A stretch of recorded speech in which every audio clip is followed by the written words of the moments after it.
family, welcome back to another wonderful episode of Montego Baby's Jamaican Cuisine. Today we are dealing with a little bit of an experiment per se.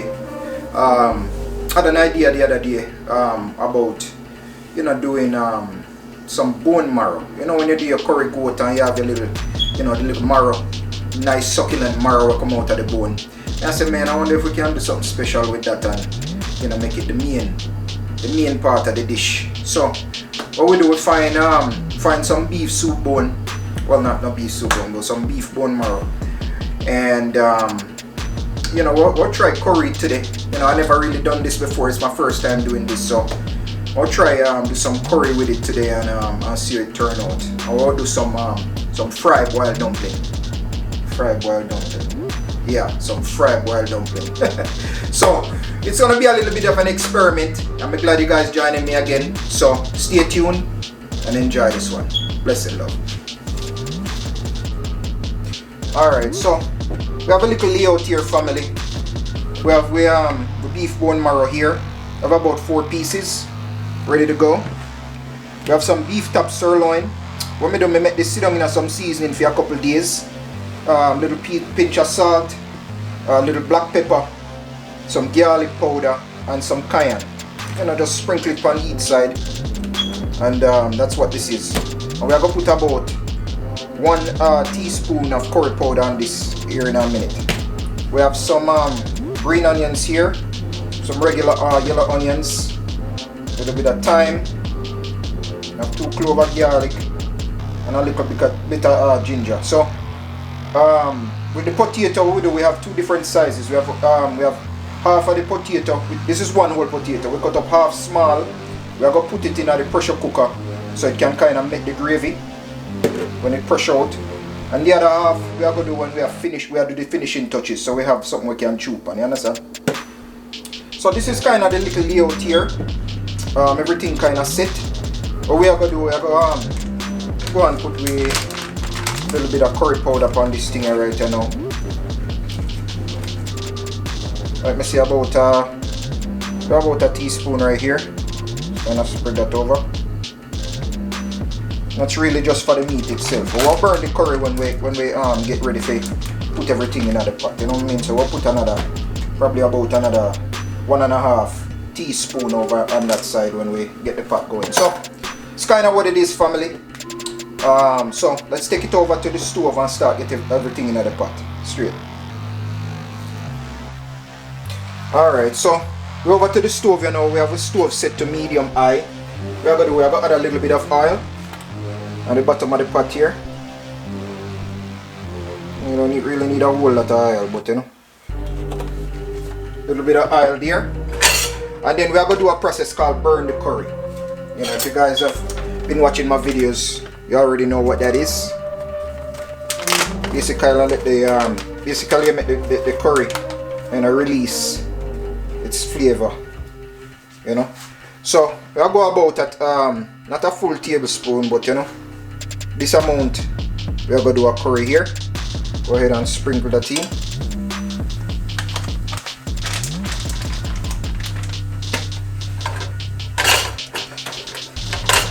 And I swirl it around in the pot.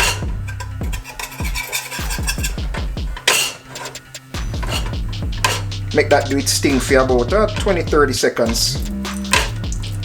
It's kind of making it happy. You know what I mean? Before you start adding the extra stuff. We'll pressure this thing so it can kind of, get all that flavor inside of the bone marrow. You know what I mean? Yeah, just like that.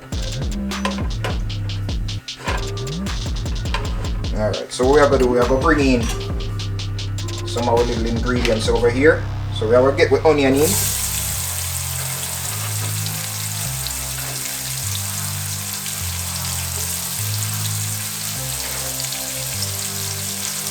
Get with scallion, otherwise known as green onion. Get all that in there.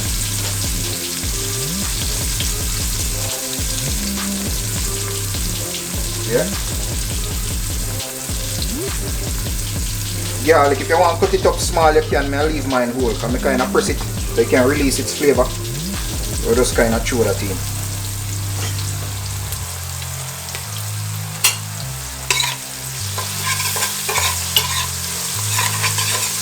Already I smell really beautiful.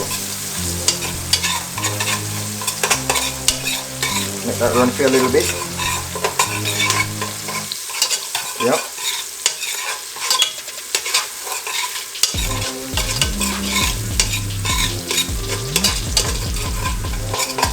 Beautiful. Go ahead and add in your thyme.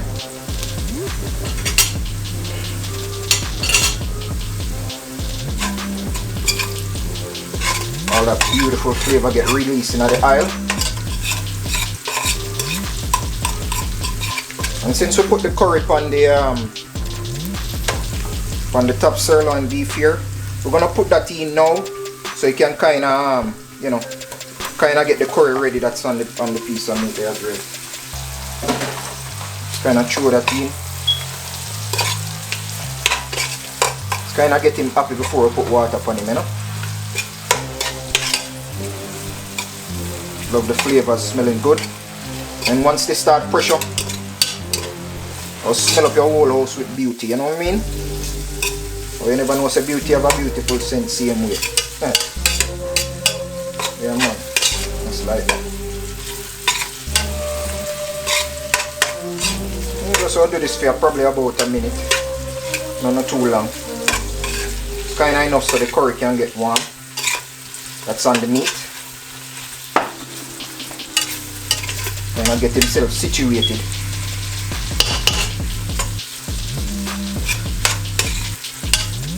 I tell you, this beef is full of flavor because I have him sit down on some seasoning for a couple days. So all that kind of soak down in the meat.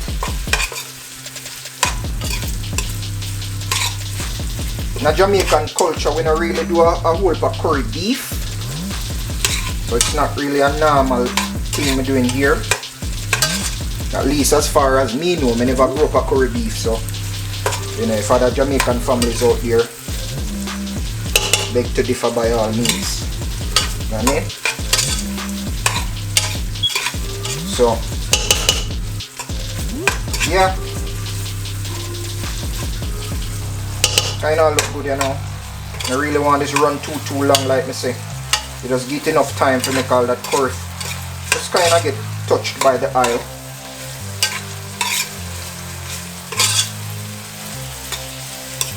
Yeah. Alright, so now what we are going to do,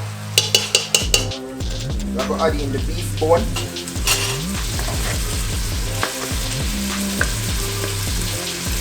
And I get them down in there.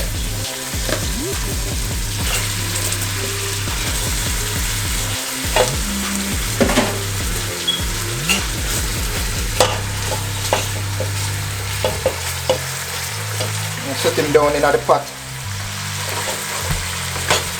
Just like that. Then we have to go ahead and add in the water, you know. We have about 4.5 cups of water here. We just want enough to kind of cover the bone. Okay? We'll go ahead and add that in.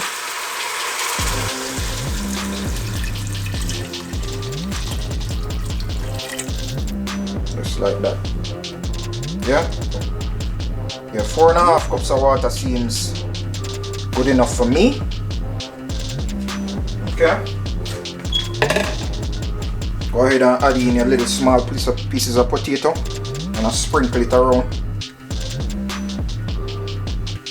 Just like that. And everything kind of ready, you know. So we are going to lock this up and I'll make him go on pressure. We are going to pressure this for about 40 to 45 minutes, okay? So go ahead and put on the top to your pressure cooker. Lock that off. Once this start pressure, like me say, you'll run it for about 40 to 45 minutes. Then we are going to pull it and finish up the seasoning process. Alright, so check back with me. Blessed Lord. Alright family, so 40 minutes pass. We'll go ahead and pull the top off of the pressure cooker.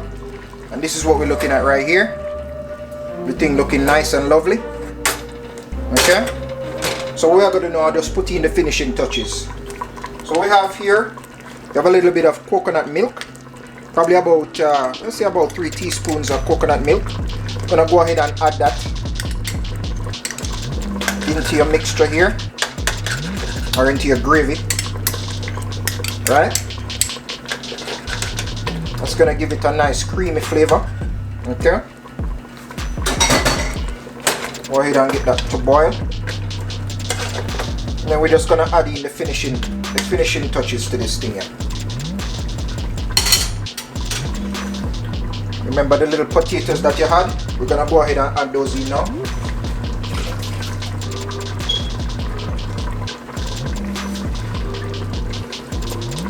Gonna spread that all over there.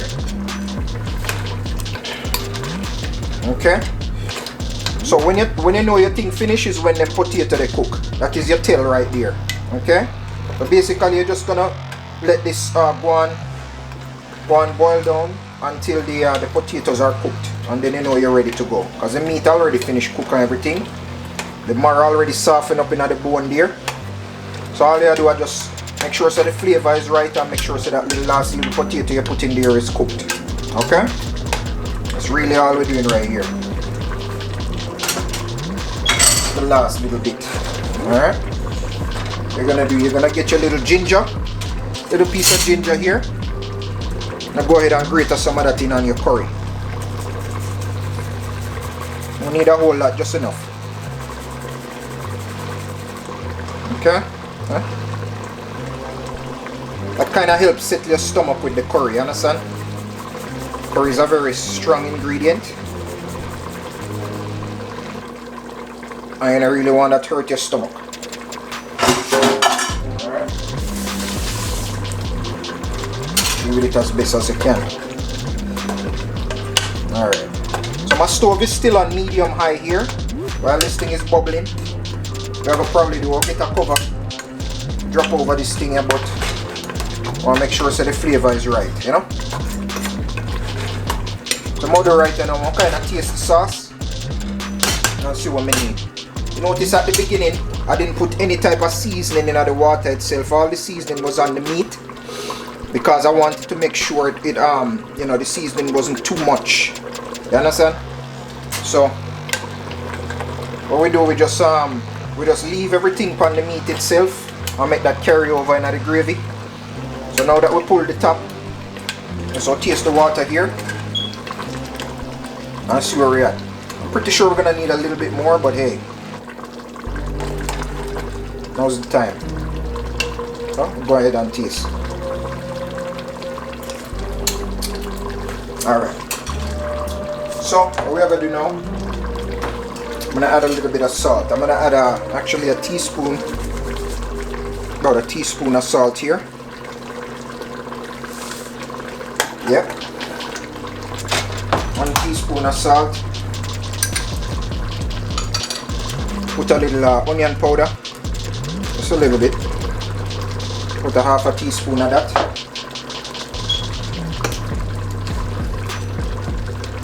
Half a tea of black pepper.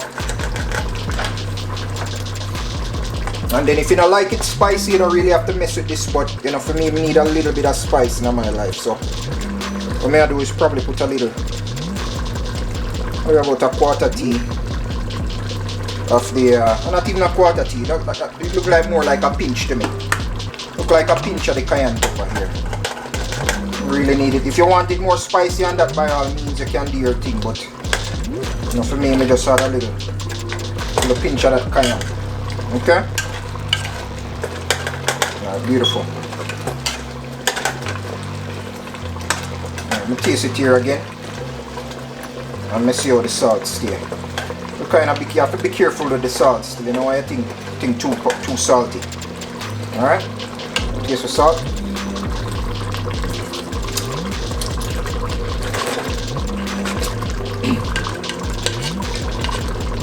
Okay.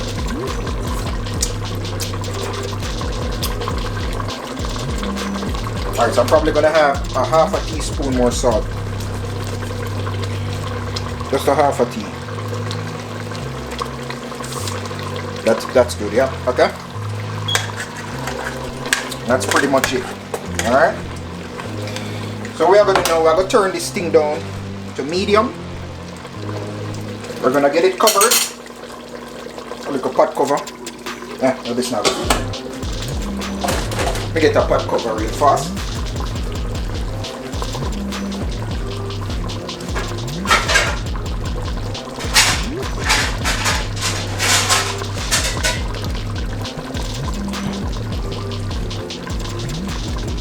Beautiful. And you gotta make this cook. Make the like me say, you just get your potato cooked here. So you're probably running for another 10-12 minutes at the most. You know, just kind of check your potato. Once your potato cook, you can lock off still. So the time might not be exact, but just go and test your potato and just make sure it cook. So that's all we're doing right here. Once the potatoes cook, we're good to go. So while that's doing its thing, what I'm gonna do is go ahead and fry the boiled dumpling. So here we have the dumpling. What we kind of do, we cut it in half. You know, the dumplings were already boiled. We just cut them in half here. You're not gonna, you know, normally you put a little salt on this and fry it, but since we are gonna put gravy on top of this, the gravy have all the seasoning on it already. We're not gonna put no salt on this because that will overwhelm your stuff, you understand? So what we'll do now, put some oil in our pot and we'll fry each side. Just enough to get it brown, and then you know we're good to go. Okay? So I'm gonna go ahead and get those started, and pretty much we should be finished here shortly. So check back with me. Alright, so we meat cooked and ready to go. So I'm gonna put it one side. What we have here now, we have some oil. Put a little bit of oil in our frying pot. I'm gonna show you how we're gonna fry this thing. Okay? So you know, the oil, get your oil hot, and then you start from the side way. What we normally do still, we pull the dumpling and make it dry. You know what I mean? You don't want wet dumpling to fry, you understand? Make it dry out, kind of put it and make it get some air before you start fry. Put it down and make him settle before you start fry it up. So now we are gonna go ahead and put them in. Okay, let me start from the inside part.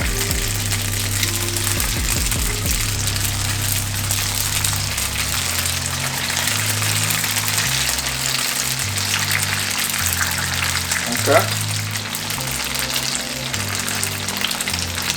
So like me say, all you do is just get each side brown, and then you're good to go. You know, no long thing, you understand? Stove not really turn up too high, a little bit above medium high. Above medium, I should say. So all we do is just get this thing brown. Once each side have a little bit of brown, and we'll go ahead and pull it and ready to eat. Alright? So now go and fry this up. Check back with me over the other side on the plate. Straight. Alright, so this is what it looks like when it's all fried, okay? Notice how it looks nice and golden brown. Each side. Looking beautiful. Alright. So that is done. So what we do now, we'll go ahead and plate up and show you everything look. So check back with me. Alright family, so the boat duck, like me always say, I mean I tell you, so the flavor is amazing, man. Right texture with the fried dumpling, because you need a little bit of you know, a little bit of hard texture, crispiness to pair with the softness of the meat, right? And how I did it with you know, some people might have said, why am I pressure cook the beef? You know, I wanted it to actually resemble the marrow itself, you know, soft and kind of broken down, right?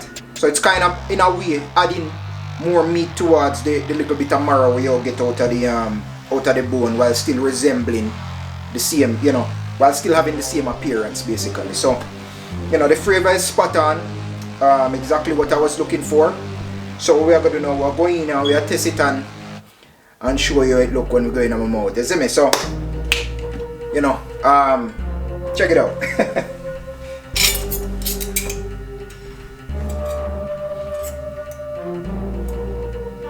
Alright, so the way we have it here, we have a fried dumpling. We'll just go ahead and just do it like this. Get a separate plate, right? So we'll do a little bit of construction here. So we'll get a little bit of the meat. I'll put that on top there.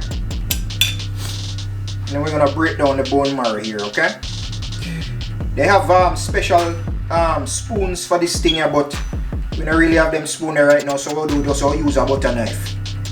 And then we'll kind of just go inside there and get out some of that beautiful marrow. And just drop it right on the top here, just like that. Okay? Tartar, anyone? So yeah, you see it constructed here. amazing. So I will eat a taste test. You just literally can roll it like how you would do some crackers with some meat on it, and just go like that.